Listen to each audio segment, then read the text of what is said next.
Assalamualaikum warahmatullahi wabarakatuh. Ayo kadin.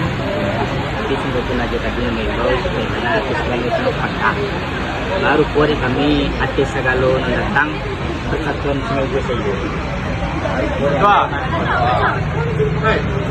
Kalau mas tapi turun di tanggung menempuh kebun panjang mengambil minyak mama masuk karena kebun itu berjalan namun buat Malenggam buat aduh sekitar semuanya dari kami keluarga Sungai Busayu tapi tentang pasangan kami itu juga dan perlu dicari kepada baruku dan perlu dipandang kepada banyak jumlah kebanyakan mungkin industri ini juga sekitar mungkin bisa untuk penambah penolong pengganti ladun serta kopi bisa sudah garam dan sebagainya.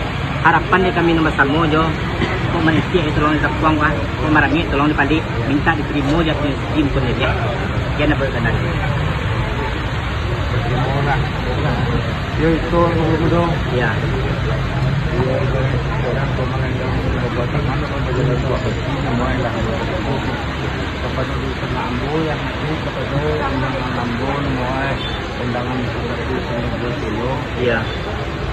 Istilah kalau duduk nanti mau disampaikan namanya pemakan nak tiba nak kenyang kemudian nak tiba nak tahu lapeh namanya. Ambo mohon maaf, terima maaf.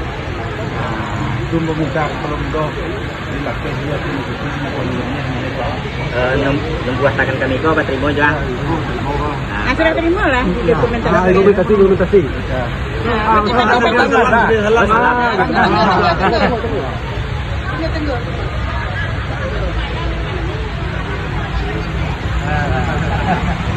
Baru tu dia juga tadi mah tentang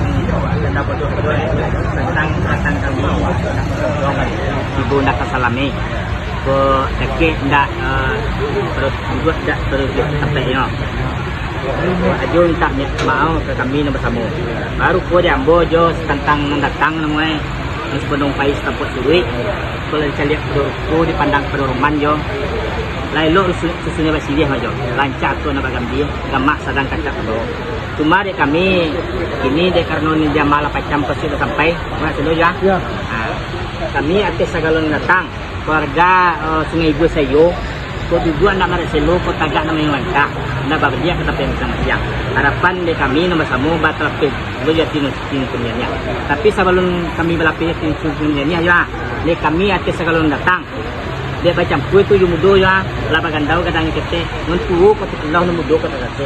Harapan ni kami minta lo ya balak ke lo nila yang maaf ya. Kalau kami selama pangka nama itu, kerja punya lagi mau minta.